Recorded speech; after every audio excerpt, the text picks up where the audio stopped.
UP और उत्तराखंड की खबरों के लिए एबीपी गंगा को सब्सक्राइब करें और बेल आइकन दबाएं। प्रधानमंत्री नरेंद्र मोदी जी के नेतृत्व में कृषि मंत्रालय भारत सरकार ने देश भर में छोटे किसानों को मदद करने की दृष्टि से उनकी आमदनी बढ़े,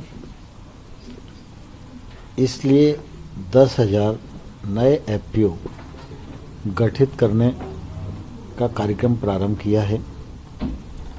इन एफपीओज को खड़ा करने की दृष्टि से 5 साल में 6,850 करोड़ रुपया भारत सरकार खर्च करने जा रही है। मुझे प्रसन्नता है कि आज इस योजना के आरंभिक अवसर पर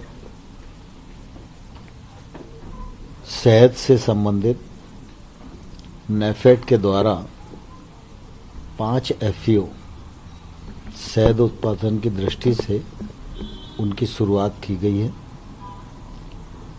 शहद का हमारे जीवन में भी महत्व है और शहद का व्यापारिक दृष्टि से भी महत्व है। शहद के उत्पादन में हम दुनिया में तीसरे नंबर पर हैं और अगर एक्सपोर्ट को देखें तो हम 6वें नंबर में हैं। भारत सरकार हनी मिशन का भी संचालन कर रही है।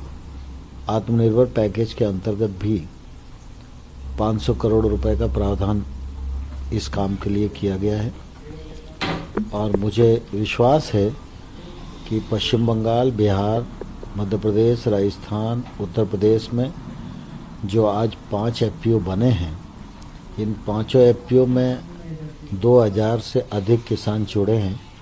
ये सब मिलकर काम करेंगे तो इन किसानों के जीवन स्तर में बदलाव आएगा, इनकी आमदनी बढ़ेगी।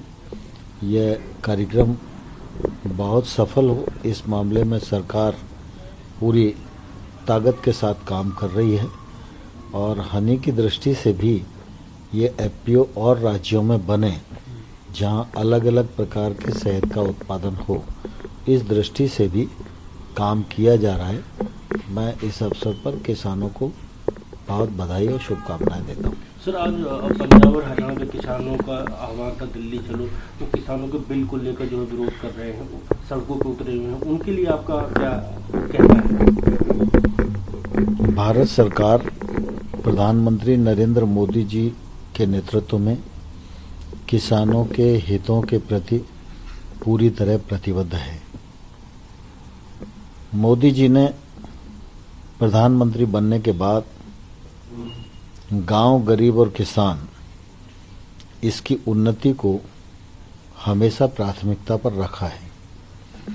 कृषि के क्षेत्र में चाहे एमएसपी बढ़ाने का मामला हो, चाहे उपार्जन बढ़ाने का मामला हो, चाहे 1 लाख करोड़ के इंफ्रास्ट्रक्चर फंड का मामला हो, चाहे 10,000 एफपीओ बनाने का मामला हो, जितना बड़ा निवेश पीएम किसान सम्मान निधि के माध्यम से 93,000 करोड़ रुपया भारत सरकार से खजाने से निकलकर किसान के खाते में जमा होना, यह मैं समझता हूँ कि बहुत बड़ा काम है।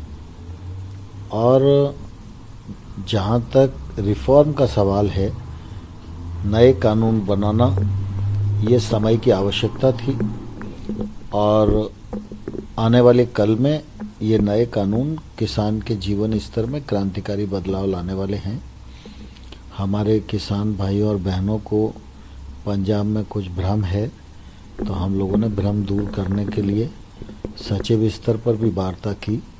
मेरे स्वयं के स्तर पर भी चर्चा हुई किसान यूनियन के लोगों से और उस दिन चर्चा पूरी नहीं हो पाई थी, तो हमने कहा ये चर्चा जारी रहेगी।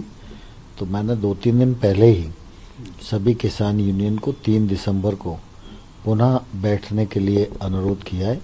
मैं आपके माध्यम से सभी किसान भाइयों और बहनों को अनुरोध करना चाहता हूं कि सरकार पूरी तरह चर्चा के लिए तैयार है।